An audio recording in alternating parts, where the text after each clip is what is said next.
"You're not really our kind, dear," Patricia said with a honeyed smile, bearing the entrance to her opulent home. The glow of the Christmas tree flickered through the grand bay window behind her, illuminating a dining table set with polished silver and heirloom china. "We prefer to keep our Christmas dinner intimate." I stood motionless in the snow, the homemade apple pie cradled in my hands, its warmth quickly leaching into the frigid December air. My breath curled in misty tendrils before me. Beside Patricia, my husband James shifted uncomfortably but said nothing. The silence was deafening. "My name is Olivia." I was 32, and this was supposed to be my first Christmas with my husband's family. We had been married for 6 months, but despite my efforts to bridge the gap, the Harrisons had made their disdain clear. A simple girl from a middle-class background was not the future they had envisioned for their golden boy. "But James and I are married," I said, steadying my voice, determined not to waver. "That makes me family." Patricia's smile widened, sickly sweet, her red lips curving with something close to amusement. "Marriage is just a legal contract, dear. It doesn't grant you class." She let the last word linger in the cold air like an unspoken accusation. Over her shoulder, I spotted James's sisters, Madison and Elizabeth, whispering, their designer gowns catching the chandelier light in delicate shimmers. His father, Richard, stood by the fireplace, his back deliberately turned. I turned to James, my heart lodged in my throat. "James?" He wouldn't meet my eyes. "Maybe it's better if you go home, Liv," he mumbled. "I'll talk to them. We can celebrate tomorrow, just us." The betrayal struck harder than the winter wind. I had spent 6 months enduring their subtle jabs, showing up to their charity functions, playing the part of the dutiful wife, only to be dismissed like an unwelcome guest. "Of course," I said, gripping the pie dish tighter. "Enjoy your intimate dinner." As I turned, Patricia called after me. "Owen dear, you can leave the pie. We already have one from Constantine's bakery, the best in the city." I didn't stop. The pie was mine. A recipe passed down through generations from a grandmother who had taught me that love was measured in effort, not in price tags.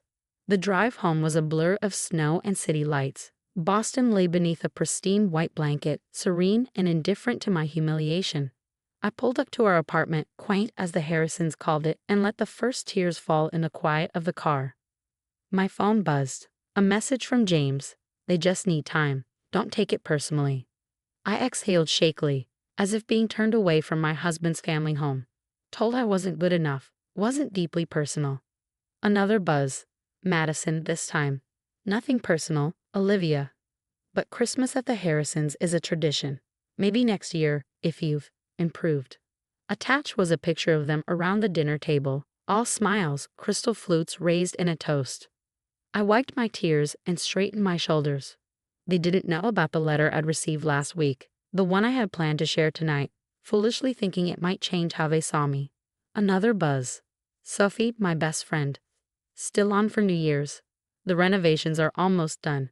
A slow smile crept onto my lips. They had no idea. My grandmother hadn't just left me her pie recipe. She had left me everything. The historic Hamilton House, one of the most coveted estates in New England, now belonged to me. The very property the Harrisons had been vying to purchase for years. And in just a few weeks, it would be the setting for the most prestigious event of the season. "Definitely," I texted back. "Send out the invitations tomorrow. Make sure the Harrisons get theirs." I set the pie on the counter and unfolded my grandmother's letter once more. "My dearest Olivia," it read, "Hamilton House isn't just bricks and mortar. It's a legacy. True class isn't about where you come from, but how you carry yourself. Use it wisely." Oh, I intended to. James called 3 times that night. Each one went to voicemail. Tomorrow, I would deal with his apologies. Tonight, I had a party to plan and a lesson in class to deliver.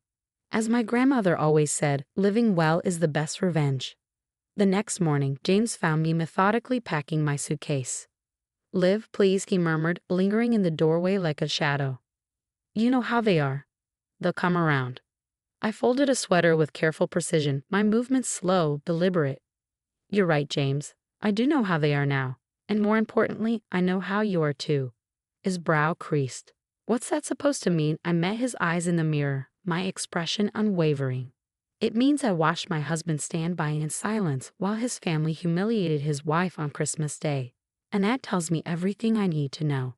He exhaled sharply, running a hand through his hair, a habit I once found endearing.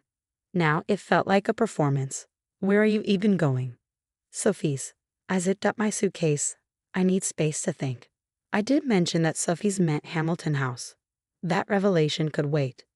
James's phone buzzed, the screen flashing with a new message. Madison's name. I caught the words before he could turn it over. Daddy's furious about Olivia's dramatic exit last night. She's embarrassing the family name. A hollow laugh escaped my lips. Your sister seems quite concerned about the family name, I said coolly. You should go comfort her. Liv, don't be like this. Like what, James? Someone who expects basic decency. Someone who thought her husband would stand up for her. I pulled up my suitcase handle. You should go. I'm sure they're waiting for you at their precious after-Christmas brunch. He reached for my arm as I passed, his touch hesitant. At least tell me when you're coming back.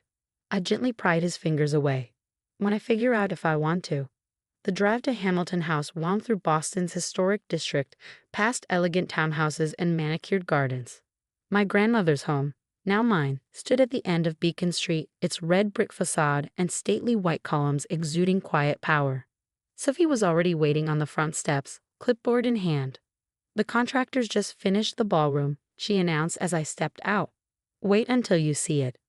Inside, the house was a breathtaking fusion of historic charm and modern refinement. Crystal chandeliers gleamed from carved ceilings, state-of-the-art lighting accentuating century-old artwork.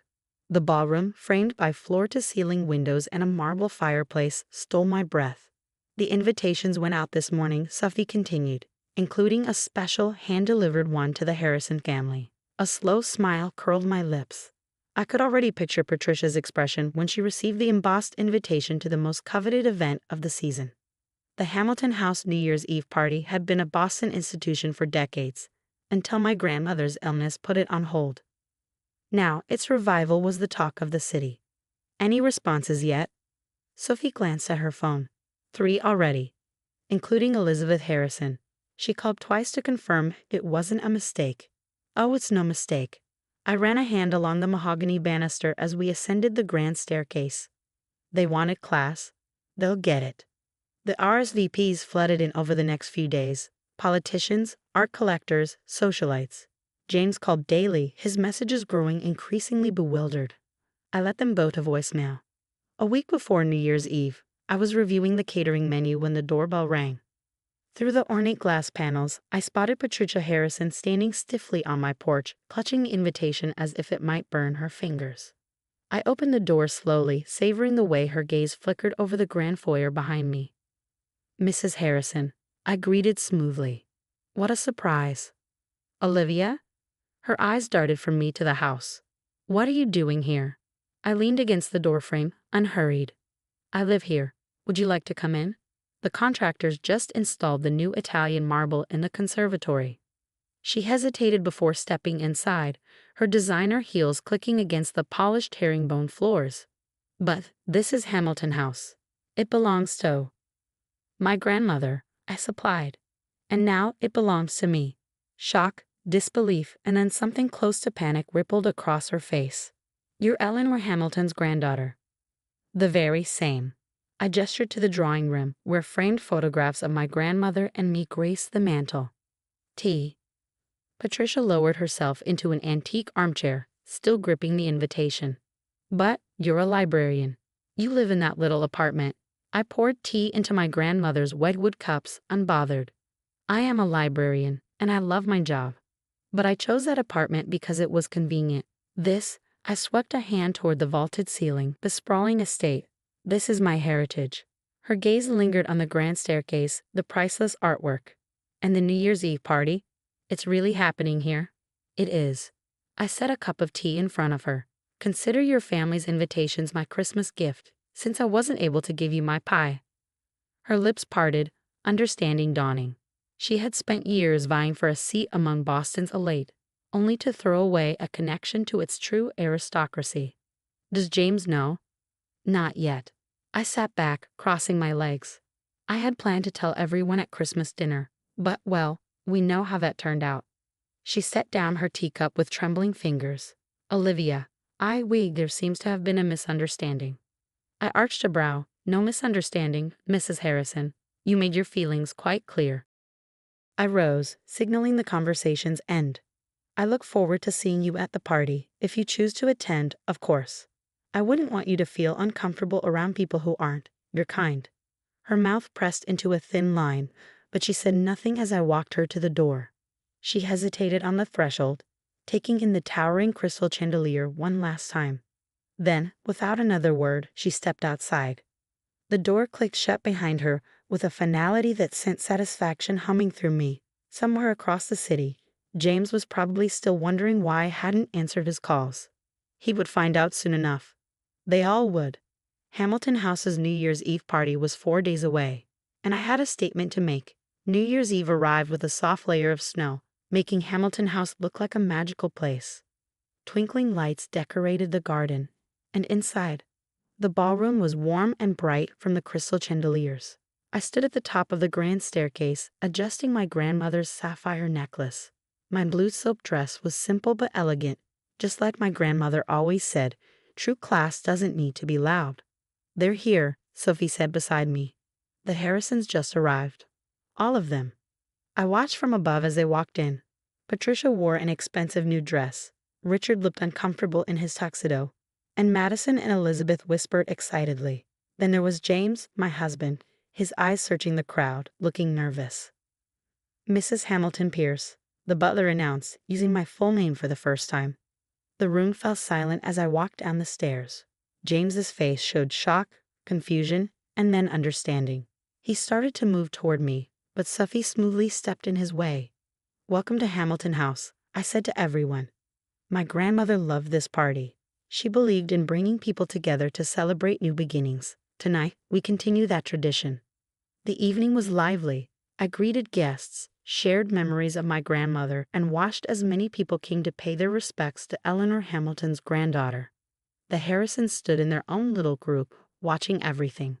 Finally, James managed to reach me. Why did you tell me? He asked quietly. I tried, I said. I was going to announce it at Christmas dinner, but I wasn't good enough for your family's table. Liv, I'm so sorry. If I had known. That's the problem, I interrupted. It shouldn't matter who my family is or what I own. You should have stood up for me because I'm your wife. Before he could answer, Patricia appeared. Olivia, darling, she said sweetly, as if she hadn't thrown me out of her house a week ago. What a wonderful party. Just like your grandmother's. You know, I always admired Eleanor. Did you? I asked with a polite smile. Funny, she never mentioned you. Patricia hesitated. Well, we were in the same social circles. My grandmother welcomed everyone, Mrs. Harrison. She taught me that true class isn't about money or status. It's about how you treat people. I looked at both her and James. That's why I'm announcing tonight that Hamilton House will become a cultural center. We'll have reading programs for kids, art classes for the community, and this New Year's Eve party will continue, but as a charity event. James stared. You're opening the house to the public. To everyone, I said. No one will be judged for who they are. Later that night, just before midnight, James found me in the library, my grandmother's favorite room. I've been a fool, he admitted. Yes, you have. Can we start over? Try again. I looked at him, really seeing him for the first time. That depends. Will you stand by me, even when it means standing up to them? I will, he said firmly. I should have done it long ago. You're my family, Liv. The rest is just noise. Prove it, I told him. Help me with the cultural center. Show me you understand what really matters. James glanced around the room, the books, the cozy chairs, the pictures of my grandmother teaching me to read. I'd like that, he said softly. I want to be part of this. At midnight, as people cheered in the ballroom, I thought about my grandmother's words, use the house wisely. Looking at James's hopeful face, Patricia's embarrassed one, and the joy this house could bring to others, I knew I had found my way. Happy New Year, I said, holding out my hand. James took it, knowing this wasn't forgiveness yet, but a chance to earn it. Happy New Year, Liv. Sometimes the best way to move forward isn't revenge, it's rising above. It's turning pain into something good. As the first notes of Auld Lang Syne played, I smiled. This really was a fresh start, not just for me and James, but for everyone who would step through these doors in the years to come. Because that's what real class is.